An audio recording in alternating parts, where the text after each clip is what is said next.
I'm excited about this call because it's my former hometown that I'm talking to here. So, Ignacio, welcome to the Leaders Who Care series. Mark, how are you? Thank you so much for inviting me. No, my privilege, my pleasure. Love Miami, always love Miami, go back a lot. So it's always good to talk to Miami, if you will. And so welcome. What I'd love you to do is you can briefly introduce yourself. And I have to tell men more this than women. Not your business, not everything else. We'll get to that. Just tell me about Ignacio, where you're from originally, where you are now, which I kind of gave away. Where your family. Maybe something you've never told anybody that you want to share with the world now. That's always interesting. Tell us about you. Well, my name is Ignacio Edenburg. I was born in Argentina. My grandparents immigrated from Poland during the war. I'm Jewish. 180 Edinburgh family members died in Auschwitz. They were able to escape through the help of a priest that said that they were part of the charge. They went to Palestine, then from Palestine all the way to Argentina. And I was born in Argentina during the military regime in Argentina when I was 5 years old. I moved to Spain, to Madrid, and grew up in Madrid until 10th grade. Came to the United States, finished high school here, studying the university here. When I finished the university, I opened my first business. All right, we're gonna get to that in a, we're gonna get to that in a minute. We'll get to that. Okay. You're too fast And for me. You're I too lived, fast for me. I lived in Mexico for a year, in Colombia for 8 months, in Brazil for 8 months. So I was lucky enough to have a little bit of experience around the world. And what about tu familia? Tu familia. Tell us about it. My family, I'm the youngest of seven, so Oh. a big family. And when you have five older brothers, you get always pick on. So it was great to have a big family. It still is. We're all very close, but when you were little, they could bother you all day long. Well, that's one way to build resilience. Well, that's also true, right? I, And I you have, guess that's I guess that's why I got to where I got. yeah. Do you have children? I am been married now for 21 years. I met my wife. I was in New York. I was in a show in New York. She was in New York for vacations. She was walking down the stairs, and I said to my friend in Spanish, "Look at that beautiful girl coming down the stairs." She turned around and she said, "I speak Spanish perfect," although she's from Chicago. And we started talking every day on the phone for a year, and I finally convinced her, and she gave me a chance. And now, 21 years later, we have Mr. Lucas, my son. He's 15 years old in high school. And Miss Gabriela, my princess, she's a UCF, and she's 19 years old now. She's That's a woman already. That's the legacy, man. That's the most important thing, out there, and that's great. Anything you want to reveal that no one else has ever heard before? Oh wow, that's a very difficult question. It's not required. I'm just No, putting it out there. look, I give you a simple answer to that one. People always, because of the experience that I have in giving speeches for different associations and everything else, they think that this is easy. But I still get nervous. Even right now, we're doing this show, right? I may still get nervous. You get that itch, like, ooh, okay, this is exciting, but at the same time, a little nervous. But then you come down and you just go with it. Well, that thanks for sharing that. And it used to be that man always had to be macho and couldn't be nothing, thing. But nervous means you care. Otherwise, True. if you didn't care, you wouldn't be nervous because who cares, right? So, that's part of being a leader who cares is that you're able to, admit that type of stuff and use the energy in a good way, basically. So, I'm glad you shared it. So you talked about your kids and where you grew up. What were you like as a kid? And then were you building Legos? Were you Ooh, designing stuff? What did you do? I mean, if I have to be honest, I was a little bit of a troublemaker. I had You don't all have to of be the honest, but it would be nice. yes, I had all of the energy a little kid can have. A soccer player. I used to get up and play soccer from the morning until mom would call me for dinner. But I was always running around. If you had me at the house, you wanted me to go to sleep because I would drive you insane. Well, but that's good that you're active, and compared to this world where so many are inside on the computer all the time or telephones or our phones, being outside doing stuff was great memories. We come from a different generation, right? I see my kids now. I was a soccer coach for close to 10 years for the city of Pembroke Pines here in South Florida, for my daughter and for my son, all the way to U17 for both of them. Hmm. To me, that was a great beauty and importance to be outside, play sports. I love hiking. I did part of the Appalachian Trail. I go camping. I Today I see my children, and to try to convince him to go camping with me, he will take me hours and days, and then I finish saying, "No, you're going anyway, right?" But you need to leave the phones behind. We come from a different generation, I believe. Not to mention, the joke about Jewish people and camping, right? I don't know that one. Our camping is like the Holiday Inn Express. That's our camping. Um, doesn't apply to everybody, but it's funny in the same way. So you mentioned education wise, your journey started really with University of Miami, the Hurricanes, and the art institutes. What were you envisioning for yourself at that time? I come from a family of entrepreneurs. My grandfather, my father, and since I was young, I always would come up with ideas and come up with different ways of doing business. And from the beginning, I can remember. I mean, I remember going to my father's factory when I was, 7, 8 years old, and I would be there during the summer, all the summer, going with him to work. And I just admired that. I admired to see him working, to see him selling, so I always envisioned me doing and following to his steps. And I was very lucky before he passed away, he was able to see it. But I think from the beginning, it was always business. It was always, I need to create something. I need to create a company. I need to create a product. I need to, that anxiety that gives you, right? But it was exciting. And it still is. I'm, what now? 30 something years, I'm not going to say my age, 30 something years inside of the industry. And I still have this same passion for it and the same excitement. And I get up in the morning and I'm just happy to come to work. I think if you love what you do, you're going to do it good. And that's a good message. That's a good message to people too, because people see that, people feel that. I'm sure when you came home, and I get this a lot in my business, people that love what they do, they go home and two things can happen when and that you can come home and you can be, oh, work sucks. I don't like this person, I don't like that person. I don't even know what I'm doing there. Probably won't get a bonus. We're not even doing anything good for the community. And the kids hear that. Or you come home and they say, man, I'm excited about what happened. Hey, let's sit down and have dinner. I want to tell you what happened at this and that and that. And my boss actually talked to me, or I was able to influence somebody, and the kids see that. And that becomes a first training, if you will, about what they're going to do. So I think you probably went home with a lot of zeal and everything, and a couple of Cuban coffees along the way, and you're ready to go. Correct. No, and not only that, look, when Gabriela was around 15 and Lucas is 2 years younger than her, I sat them down in front of the computer and I said, okay, we're going to open a company. We went to the city website, we opened the company, we created a website.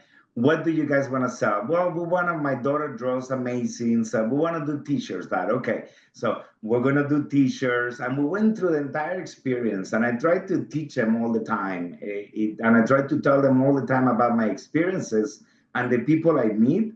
because I think it's going to help them in life. I think my son is already, I call him my little entrepreneur, right? He has a safe in his room, and I think he has more money than me, the guy. But it's that see that's great though. That's generational. That's what's supposed to happen. And we found at our firm on the basis that leaders and their businesses and usually everything else can do way better when they're doing good at the same time. So clearly you've been a leader in that, not like you just mentioned, even with your kids, but within the hospitality and residential business you have and how you create. And you started at AmeriSafe, which I believe you acquired after a couple of years, and then you created, your hospitality company, Edenburg Hospitality Company. Can you share a little bit of the story about how that evolved, and today who you're working with, major hotel brands and boutiques? Can you share that story? For sure. And something you just said right now, right? I asked my dad when he was sick, I asked him, Dad, what is the meaning of life? And he told me, the meaning of life is to help as many people as you can. Those ones that couldn't make it, that is the meaning of life. Right. Uh, It is. part of what you were saying, so I wanted to bring it up. Thanks. So I started working, making $36,000 a year as a salesman. They hired me for a company called AmeriSafe Industries. When I came in, the company was doing $500,000 a year in sales. After my first year, we went to 1.3. After my second year, we went to 2.7. And I went to the owner of the company that gave me the opportunity to start working for him, and he didn't want to keep going. And I said, sell it to me. He was more than happy to give me a fair deal. I bought the company and I kept it growing. Wow. And as I grew the company, number one, it grew naturally, and I was having fun growing it. And as I grew the company, my customers, the company only sells safes for the hospitality industry, safes for hotels. We became the third largest safe company in the United States, that we sell only safes that are in the rooms. Back in the day, they used to be boxes in the front desk. Right. Now they're safes for the rooms. Remember those days? I do. Thanks for telling everybody.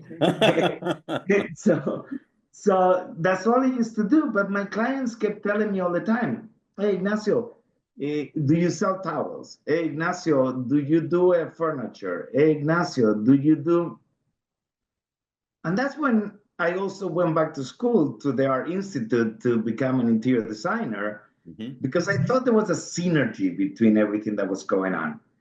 And after everybody kept asking me, I started saying, you know what? Stop saying no and figure out how to say yes. So I figured out how to say yes. I started looking for partners in different places, looking for vendors all over the world.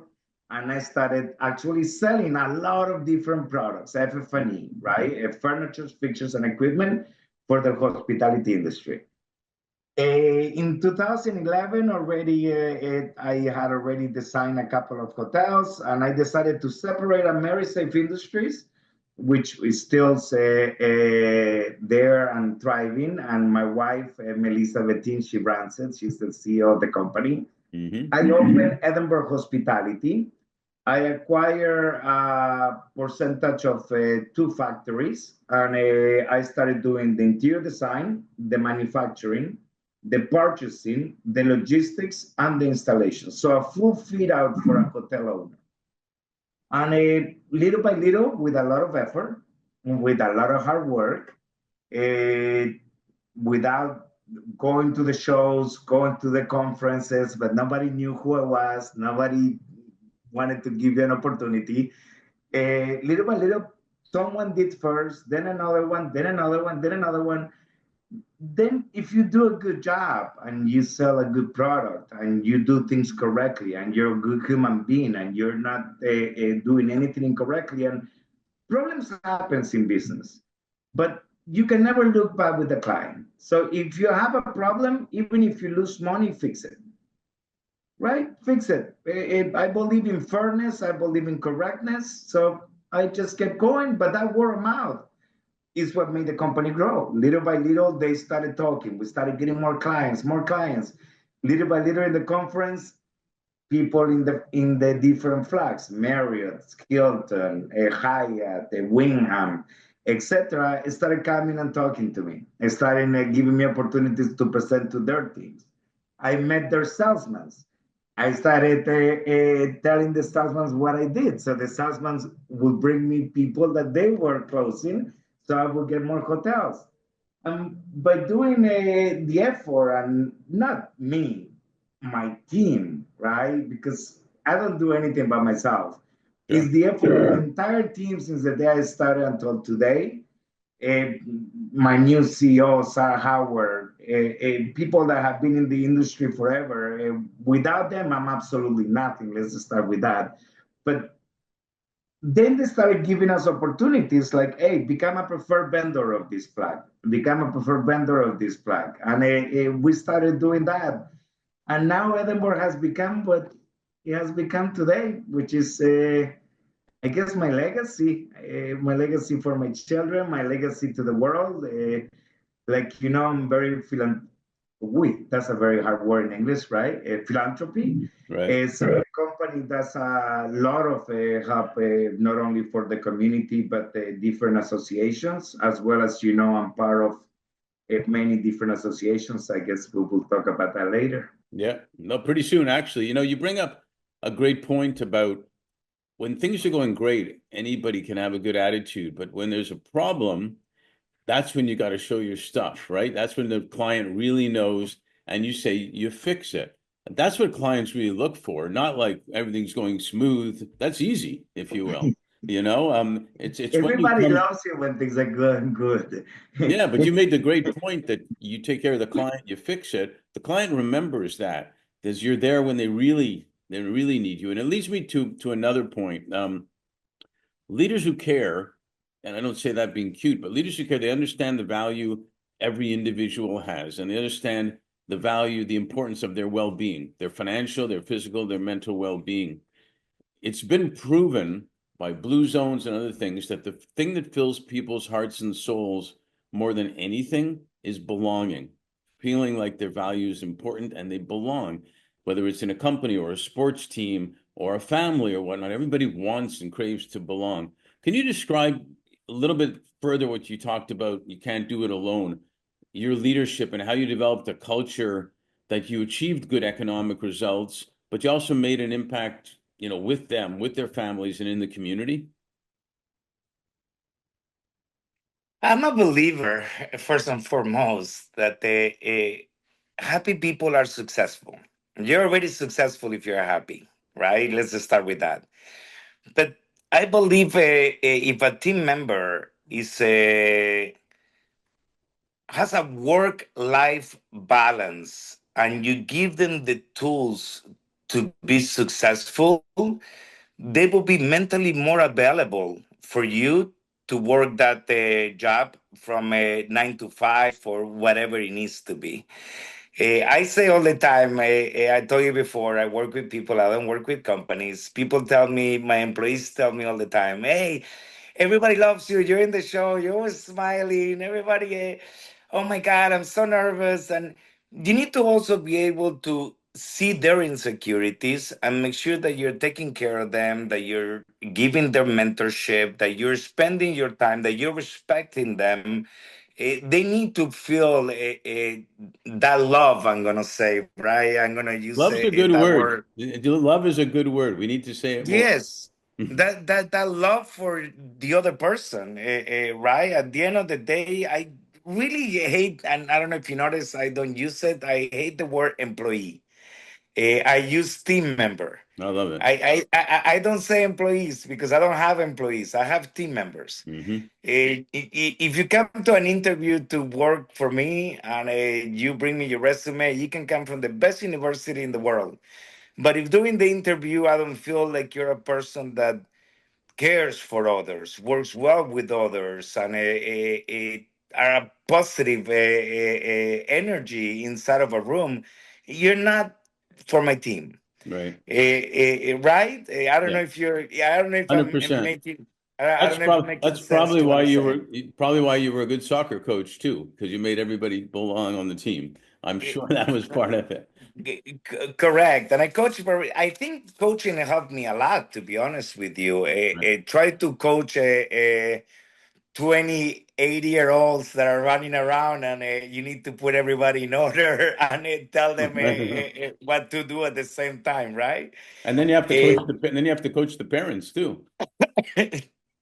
I think people forget, and I was very lucky to have amazing mentors, but I think people forget the importance of mentorship and the importance to look at your team member and saying, okay, he's uncomfortable in this situation.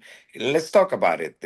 How we can make it better for him. How we can make it that if you're not comfortable being a public speaker, how I can make you more comfortable. Right? There's nothing you can say wrong. If you say something wrong, listen, you're in a sales pitch. I always say this. You're in a sales pitch and you said something incorrectly. Don't worry about it. Just say, oh, I'm sorry. I'm nervous. I made a mistake. That's it. You keep going with a smile in your face. It actually works out to your advantage because people like authenticity and they like somebody that admits they made a mistake, not a big deal, type of thing. So I totally get it. I think it's you. You think Hello? it's me? That sounds like you're breaking up with me. I think it's you. It's not me. It's Yes, you. I think it's you. I don't know if it's me anymore because I'm on my cell phone. Yeah, I don't know, but okay, now going on a very personal note, obviously, we've talked about this. You've been diagnosed with myelofibrosis, right? Yes, And which is a rare form of blood cancer. Can you, if you feel comfortable, and of part of course. this is because we want to raise awareness with you on this, share with us, about your donor circle, what you are searching for, how people can help, and how you're bringing awareness for the gift of life to help others and cure blood cancer through cellular therapy. Share about what you have and all that. So for 4 years now, I had symptoms for 2 years, and then 2 years ago, they diagnosed me with myelofibrosis. Myelofibrosis is a terminal form of cancer that creates fibrosis on your bone marrow. So all of the cells that your bone marrow is creating, they're mutated. And those mutated cells, obviously, is what creates the problem. They can give you, and there is medicine right now that can stop the symptoms of myelofibrosis. But the end result, and the only thing you're going to be able to do in order to extend your life, is to do a bone marrow transplant. Obviously, because the bone marrow transplant does not cure the fibrosis on the bone, it's sooner or later either you're gonna have to repeat it or stops, right? But that's part of life. Everybody's gonna go at a certain point. We're all gonna have to. Right now, I'm helping the Gift of Life. I'm helping the Cancer Association, the MPN Association. Myelofibrosis is part of a group of cancers called MPN. So I'm part of the association as well. With the Gift of Life, what we do is we try to find matches. People get scared when you say, well, how do you find a match for the bone marrow? Are they gonna stick me in the back? Are they gonna no, no, no. Right. That was 20 years, 30 years ago. We send a kit to your house. You go to the giftoflife.org. We'll send to your house a kit. You swap it in both cheeks. You put it in the envelope. You send it back. With Easy. that, we grab the DNA. We grab the DNA of the patient, and we see if you are a match. If you're a match, we'll contact you. We'll pay for your travel. We pay for your time. You come into the clinic. In one side, we're taking the blood. The machine is separating the T cells. Your blood goes in on the other arm, and the next day you can go to work. And for the patient, it's a different story. For me, I will have to be, I don't have a match right now. And obviously, the more time passes, it's of urgency to be able to try to find a match. Uh, but I never looked at it that way. I got into the association to help others. I already was able, out of the people that swapped for me, I found 14 matches for other people. So I was able to save 14 lives. I was able to save an 80-year-old, a 36-year-old woman, etc. So it's not about me. If at the end of the day I don't find a match for me, that's okay. That's God's plan. I'll keep going. It's not a problem. It is what it is. But let's do it for as many people as we can. And not only for my disease, for people with leukemia and other different kinds of cancers that they need to have a bone marrow transplant. For the patient, it's different. We go into the hospital, and for close to a month and a half, they give you a chemo and radiation. They need to kill every single cell in your body. Once every cell in your body is gone, they give you the transplantation of the cells from the donor, as well as a lot of medication to try to make sure that your body accepts it. If your body accepts it, then you need to stay for another 4 to 5 months around the hospital because you need to come in for transfusions all the time, and you need to be separated from people. Anything that flies around, you can catch it, and that could be a huge problem for you. And if you're lucky enough, after 6 months to a year, you're able to pass through the entire process and you're in the other side. So And do you need just one donor is enough? it's a we need there is not diversity inside of the International Bone Marrow Registry, right? Today for today, white Caucasians from certain areas have more chances to find a bone marrow match because obviously that's what's on the registry. We need more African Americans, we need more Latinos, we need more Haitians, we need people from all over the world to be able to do this in order to save lives. The more people the better. I think we have 54 or 58 million people in the registry, and imagine how many millions of people around the world needs a bone marrow transplant. So it's not even close to what we need. So the more people help, and in that I have to say, and part of business, part of this, right? In that I was very lucky. The same people I work with in the industry, including flags like Wingham Hotels, they have been extremely amazing. AHOA conference, which is the largest conference in the United States and the largest hospitality conference. They gave us booths, they push our costs, they talk about it, they help and they tell their employees to please swap. Uh, I was extremely lucky to be able to be in the position that I am, to be able to help as many people as we can. Can the donor be any age? Well, no, we prefer donors from the. My daughter, for example, is part of the Gift of Life. We're in every college and university in the United States. She's in UCF. She does tabling, which is swapping kids that are in the campus. 18 and to 37 is the preferred age, right? Because obviously those cells and everything is a lot stronger. I'm not saying we're old and we're not as strong. Uh, don't get confused. Don't get mad, Mark. Okay, good to know. But it seems so simple that it's just a swab, put it, mail it, and everything. So just so people know again, they go to giftoflife.com. Giftoflife.org. .org. So giftoflife.org, and it tells you they send it to you, you send it back in, and you're in, and you and save your life and save so many other people's lives, right?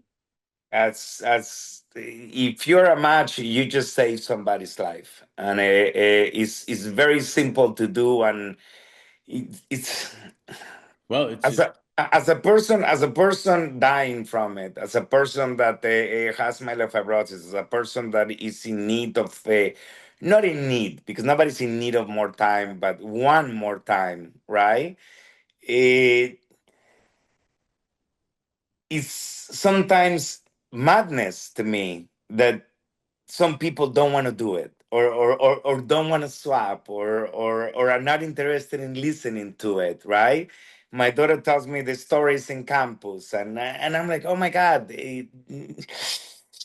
You can save a life. Please do it. Yeah, all I think, like you said, God's plan is a reason for everything. I think everything from this to COVID and everything in between is we're given signs all the time of, stop for a second and look around and see what's really important, in life. And saving a life, I don't see as anything more important than that, to say the least. So everybody listening, here's your plan. Everybody go get the swab, and let's help out, and because it's the best thing you can do in the world, way better than anything else. So I do appreciate you sharing that. It's very personal. I appreciate you sharing that, and the work you do. And I'd love to ask you a closing question here.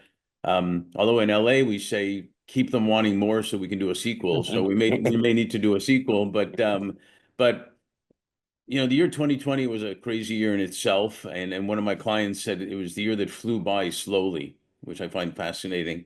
And can you, with everything that's happened, and now we're in 2025, and your personal fight, what are you most grateful for, and also what are you most hopeful for? Which I think I know the answer.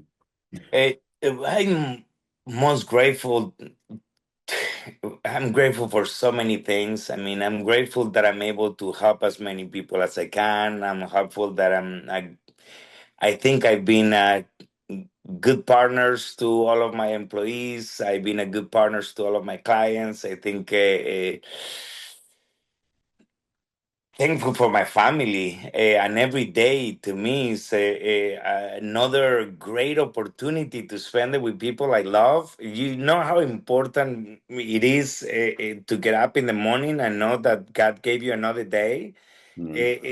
People take that for granted, but you should not take that for granted. You don't know what happens when you get up in the morning. And Right. when you're in my condition, I get up in the morning and I say, "Thank you, let's go." I'm a believer that everything is in here, including in these times when people have cancer and everything else. Is a positive mind. A positive mind can cure everything, and maybe cannot cure the disease, but it can cure how you spend your time. So I'm grateful for every single day. So that's really what I'm grateful for. That's awesome.